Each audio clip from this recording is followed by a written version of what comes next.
예수 그리스도의 은혜와 평강이 여러분의 삶에 함께하기를 축복하여 드립니다. 오늘 나눌 하나님의 말씀은 요한복음 9장 1절부터 12절까지의 말씀입니다. 제9장. 예수께서 길을 가실 때에 날 때부터 맹인된 사람을 보신지라. 제자들이 물어 이르되, 랍비여, 이 사람이 맹인으로 난 것이 누구의 죄로 인함이니이까? 자기니이까 그의 부모니이까? 이 사람이나 그 부모의 죄로 인한 것이 아니라 그에게서 하나님이 하시는 일을 나타내고자 하심이라. 때가 아직 낮음에 나를 보내신 이의 일을 우리가 하여야 하리라. 밤이 오리니 그때는 아무도 일할 수 없느니라. 내가 세상에 있는 동안에는 세상의 빛이로라. 이 말씀을 하시고 땅에 침을 뱉어 진흙을 이겨 그의 눈에 바르시고, 실로암 못에 가서 씻으라. 실로암은 번역하면 보냄을 받았다는 뜻이라. 이에 가서 씻고 밝은 눈으로 왔더라. 이웃 사람들과 전에 그가 거린인 것을 보았던 사람들이 이르되, 이는 앉아서 구걸하던 자가 아니냐? 그 사람이라. 아니라 그와 비슷하다. 내가 그라. 그러면 내 눈이 어떻게 떠졌느냐? 예수라 하는 그 사람이 진흙을 이겨 내 눈에 바르고 나더러 실로암에 가서 씻으라 하기에 가서 씻었더니 보게 되었노라. 그가 어디 있느냐? 알지 못하노라. 할렐루야. 매년 새해 시작은 1월 1일 신정으로 시작합니다. 그런데 교회력은 조금 다르게 시작합니다. 교회력은 이 대림절을 시작으로 한 해가 새롭게 시작했다 말합니다. 대림절, 영어로는 Advent인데, 사실 이 Advent라고 하는 이 단어는 라틴어 Adventus에서 나온 말입니다. 그 말의 뜻은 오심 혹은 도착이라는 뜻입니다. 예수 그리스도께서 이 땅에 이미 2000여 년 전에 강림하셨습니다. 그런데 단순히 이 땅에 오신 예수님을 기억하는 것, 기념하는 것, 그 이상의 의미를 가지고 있습니다. 그것은 바로 이 땅에 다시 오실 예수님을 기다리고 기대하는 것입니다. 이 대림절의 때가 되면 교회마다 다양하게 이 대림절을 준비하게 되는데, 보통은 이 초를 사용하게 됩니다. 5개의 초가 이 강단에 준비되어 있는데, 3개는 보통 보라색, 1개는 붉은색이나 분홍색, 그리고 예수 그리스도의 초를 가리키는 정 가운데의 초는 하얀색입니다. 각각의 초에는 특별한 의미를 담고 있습니다. 물론 교회나 또 전통에 따라 조금씩 다를 수 있지만, 대략적으로 첫 번째 초는 이 소망의 초이고, 두 번째는 평화의 초, 세 번째는 기쁨의 초, 그리고 네 번째는 사랑의 초입니다. 성탄절을 바로 앞둔 이 대림절을 우리가 준비하면서 이 땅에 다시 오실 예수님을 기대하는, 또 기다리는 그 은혜를 나누게 되는 것입니다. 대림절 첫 번째 주, 우리는 소망의 초에 불을 붙이게 되는데, 어두움이 가득한 이 땅에 한 줄기 소망의 빛으로 오신 예수 그리스도의 빛이 여러분의 삶을 환하게 비추는 그런 대림절이 되기를 간절히 축복합니다. 우리는 계속해서 요한복음의 말씀을 나누고 있습니다. 오늘은 요한복음에 기록되어 있는 7가지의 표적 중에서 6번째인 이 눈먼 자를 고치신 그 이야기의 내용입니다. 오늘 본문 요한복음 9장 1절의 말씀을 보시면, 예수께서 길을 가실 때 날 때부터 맹인된 사람을 보신지라 했습니다. 여기서 우리가 한 가지 주목해야 할 부분이 있습니다. 그것은 바로 날 때부터 맹인된 사람입니다. 예수님께서는 길을 가시다가 가장 먼저 눈에 들어오게 된 것이 바로 앞을 보지 못하는 날 때부터 눈먼 사람인 것입니다. 그런 예수님을 바라보고 제자들이 이렇게 예수님에게 질문하게 됩니다. 이 사람이 맹인으로 난 것은 누구의 죄로 인함이니까? 자기이니까? 그의 부모니까?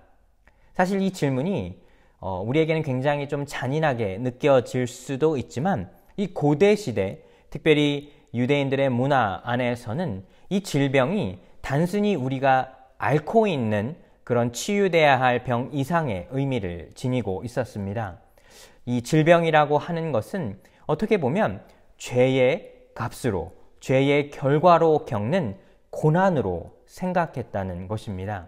많은 사람들이 질병을 앓고 있는 사람들에게 연민을 느끼는과 동시에 그 사람이 혹시 하나님 앞에 어떤 중대한 범죄를 저지르진 않았는지 그들 스스로가 질문하고 그 질문에 관하여 답한다는 것이죠. 그런데 태어나면서부터 이 맹인의 삶은 생각해 보면 이 제자들의 입장에서는 정말 불행한 삶인 것입니다. 자신의 힘으로 도무지 어떻게 할 수 없는 고난에 처한 사람이 바로 이 태어날 때부터 맹인이었던 것입니다. 사실 우리가 한번 생각해 보면 우리가 어떤 죄를 지었다고 해서 우리의 삶에 고난이나 절망이 찾아오는 것은 아니죠.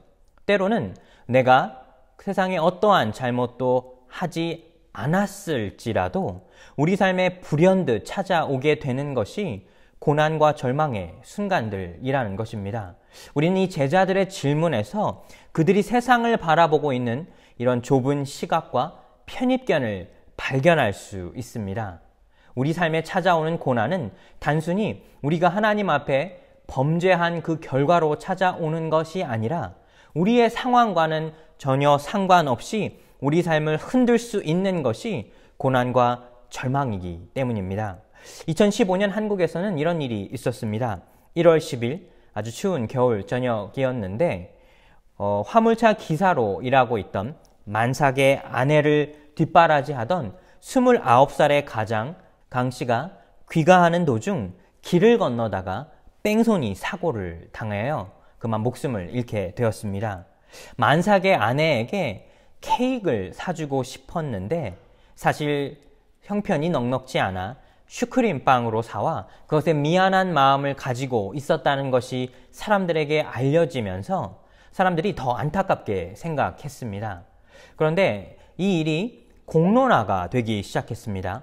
어떻게 보면 이런 사건, 사고는 매일 발생하는 것이고 그냥 신문의 한 문장으로 그냥 지나갈 수도 있는 일이었지만 다행히 많은 사람들이 이 사건에 주목하게 되었고 뺑소니범은 19일 만에 스스로 자수를 하게 되고 이 충주시에서는 이 아내와 태어날 아이를 재정 지원하겠노라 약속까지 하게 되었습니다. 그런데 생각해보면 아무리 많은 돈을 준다고 해도 재정의 지원을 해준다고 해도 남편을 잃어버린 아내는 그리고 곧 태어날 이 어린 아이는 아버지가 없는 그 삶을 살게 될 때 사실 그들 앞에 이 고난과 절망의 순간들은 어떻게 보면 그들의 삶의 잘못과는 전혀 상관없는 사건입니다.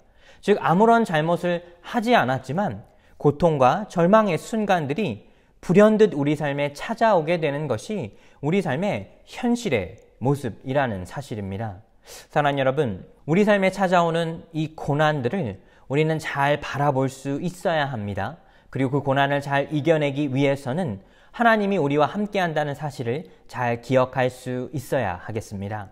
오늘 본문에서 예수님은 이 제자들의 질문에 특별한 대답을 주시게 됩니다.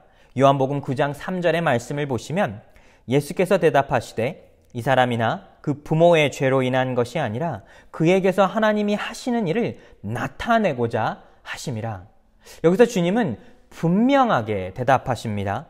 그 사람에게, 이 맹인에게 어떠한 잘못이 있어서 그의 부모가 죄를 지어서 이렇게 눈을 앞을 보지 못하는 그런 죄의 결과로 맹인이 되었다는 것이 아니라는 것이죠. 우리는 이 부분에 집중할 수 있어야 합니다. 고난과 어떤 역경을 겪는 사람들 앞에서 우리가 선뜻 그들을 정죄하거나 그들을 편입견으로 바라봐서는 안 된다는 사실입니다.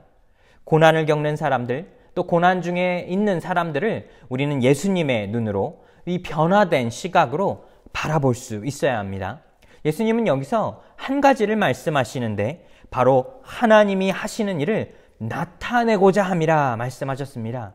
그렇습니다. 우리 삶에 찾아오는 이 고난들을 바라보게 될 때 단순히 그것에 우리의 마음을 빼앗기거나 넘어지는 것이 아니라 그 고난과 불행을 통해 하나님이 나타낼 수 있는 순간이라 생각할 수 있다면, 그런 믿음을 가질 수 있다면 아무리 우리 삶에 찾아오는 불행의 순간들도 우리가 다시 일어설 수 있는 새 힘을 발견할 수 있다는 사실입니다.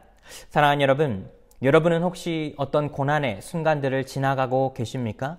그 고난의 순간순간마다 나를 일으키시고 또 나와 함께 하시고 또 나를 통해 하나님이 하시는 일을 나타낼 수 있다라고 하는 그 예수 그리스도의 시각을 가질 수만 있다면 우리는 넘어져도 다시 일어설 수 있는 그 은혜를 경험할 수 있으리라 믿습니다. 오늘 요한복음 또 9장 4절의 말씀을 보시면 때가 아직 낮음에 나를 보내신 이의 일을 우리가 하여야 하리라. 밤이 오리니 그때는 아무도 일할 수 없느니라. 요한은 요한복음 곳곳에 굉장히 특별한 장치들을 기록해 놓았는데 그것은 바로 낮과 밤, 이 생명과 죽음, 이런 것들을 대조하는 것입니다. 그러면서 그의 내용을 조금 더 이 강점으로 또 강조하는 것이죠. 오늘 예수님의 말씀을 보면 예수님은 이 낮에 이 일을 행하신다 말씀하셨습니다. 그리고 곧 밤이 찾아올 것인데 그때는 아무런 일도 할 수 없다 말씀하셨습니다. 사랑하는 여러분, 낮과 밤이 공존할 수 없고 빛과 어두움이 공존할 수 없습니다. 즉 예수 그리스도가 일하시는 그 때에는 밤이 찾아올 수 없지만 우리가 인생을 살다 보면 반드시 밤이 찾아오는 순간들을 맞이하게 된다는 것이죠. 그때마다 우리가 우리의 마음을 잘 준비하고 대비하여야만 그 어두움이 찾아오게 되었을 때 빛이신 예수 그리스도 앞에 나아갈 수 있다는 사실입니다. 두 번째로 예수님은 이 맹인을 치유하시는 굉장히 특별한 방법을 사용하십니다. 예수님께서는 세 가지의 이 절차를 사용하시게 되는데 먼저 요한복음 9장 5절의 말씀을 보시면 내가 세상에 있는 동안에는 세상의 빛이라 말씀하셨습니다. 예수님께서는 이 맹인을 치유하시기 전에 먼저 내가 세상의 빛이라 선포하신 것입니다.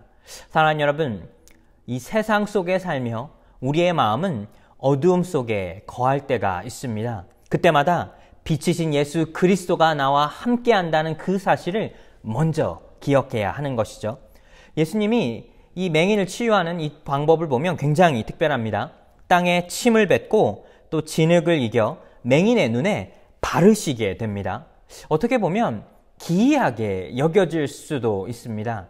사실 다른 복음서의 내용을 살펴보면 예수님은 여러 가지의 방법으로 사람들을 치료하셨는데 오직 요한복음 9장에만 기록되어 있는 특별한 치유의 방법입니다. 아무리 봐도 왜 예수님이 이런 행동을 하셨는지 우리가 잘 알 수는 없지만 한 가지를 우리가 유추해 볼 수가 있습니다. 요한은 요한복음의 시작부터 예수 그리스도가 단순히 이 땅에 오신 왕 이상의 의미를 가지고 있다 말했습니다. 예수님은 창조주라는 것이죠. 세상이 시작되는 그 순간부터 모든 것을 만드신 분이 바로 예수님이라 말했습니다. 즉 오늘 복음서의 이 내용의 치유의 방법을 살펴보면 예수님께서는 이 진흙을 이겨 이 맹인의 눈에 바르심으로써 이 사람을 새롭게 재창조하신 것입니다. 맹인은 이전까지 앞을 보지 못하는 사람이었으나 예수님에게 이 치유를 받은 그 순간부터 완전히 새로운 사람으로 그의 삶을 살아가게 되었다는 것이죠. 그런데 예수님의 치유의 방법은 여기서 끝나지 않습니다. 예수님은 한 가지 더 이 맹인에게 요구하시게 되는데 바로 이 실로암으로 가라 말씀하셨습니다. 왜 실로암일까요? 여러분, 이 실로암의 그 뜻은 보냄을 받았다라는 것입니다. 예수님은 이 맹인을 이 실로암가로 보냄으로써 그가 이 땅에 단순히 앞이 보이지 않는 사람으로 살았다면, 이전까지 그런 삶을 살았다면 이제는 예수 그리스도의 은혜로 앞을 볼 수 있는데 그의 삶은 하나님에게 보내심을 받은 삶과도 같다는 것이죠. 실질적으로 이 맹인의 삶은 이 실로암 강가로 감으로써 그가 눈을 씻어냄으로써 그는 변화하게 됩니다.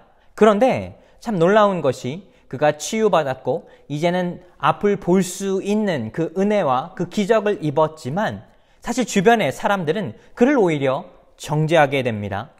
바리새인과 이 유대인들은 내가 왜 안식일에 이렇게 움직이느냐, 너를 치유한 자가 누구냐 다그치게 되죠. 결국은 그를 쫓아내게 됩니다. 어떻게 보면 은혜를 입어 기적을 체험한 맹인은 자신이 앞을 볼 수 있다는 그 사실에 큰 기쁨이 있었지만 세상 앞에서 그는 절망하게 되었고 다시 한번 넘어지게 되었던 것입니다. 그런데 그때 예수님께서 그를 다시 만나게 됩니다. 예수님은 그에게 이렇게 묻습니다. 내가 인자를 믿느냐? 이 질문이 굉장히 특별합니다. 예수 그리스도가 누구인지를 스스로 그에게 나타내는 것이죠.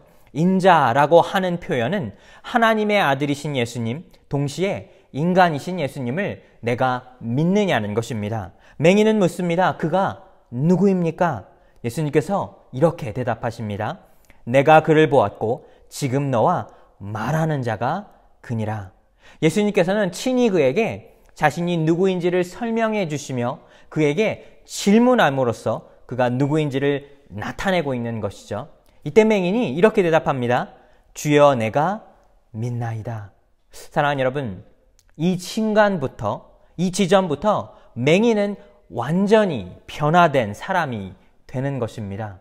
주님께서 그를 치유해 주셨지만, 그의 눈을 뜨게 해 주셨지만 세상은 아직 영적으로 앞을 보지 못하는 사람들이 가득히 있게 됩니다. 하지만 예수 그리스도를 그의 입으로써 선포하게 될 때, 내가 믿나이다 고백하는 그 순간부터 그의 삶은 이제 더 이상 그 어떠한 역경이나 고난 속에서도 넘어져도 일어설 수 있는 그 은혜를, 새 힘을 발견했다는 사실입니다. 이제 말씀을 정리합니다. 우리 인생을 살다 보면 좌절하거나 우리가 준비하지 않은 상황 속에서 고난을 만나기도 합니다. 때로는 나는 은혜를 입어 세상의 은혜를 나누고 싶은데 사실 은혜를 알지 못하는 사람들 앞에서 오히려 우리가 더 위축이 되거나 우리의 은혜를 또 가볍게 여길 수도 있습니다. 우리가 그때마다 기억해야 할 것은 내가 주를 믿나이다 고백하는 그 순간, 내 입술에서 주님을 믿나이다 고백하는 그 순간부터 주님의 크신 은혜를 경험할 수 있고, 비록 세상은 변하지 않았지만 나는 변하였기에 그 변화된 삶 속에서 주님의 크신 은혜를 경험할 수 있다는 사실입니다. 대림절의 기간을 맞이하여 우리는 예수 그리스도를 기다리는 그 기다림 속에 하나님의 깊으신 은혜를 발견해야 하겠습니다. 한 주간의 삶을 사시면서 오직 예수 그리스도를 내 입술로 고백하게 될 때, 내가 주를 믿나이다 말하게 될 때 주님의 크신 은혜를 경험하시게 되시는 여러분의 삶이 되시기를 예수님의 이름으로 축복하여 드립니다.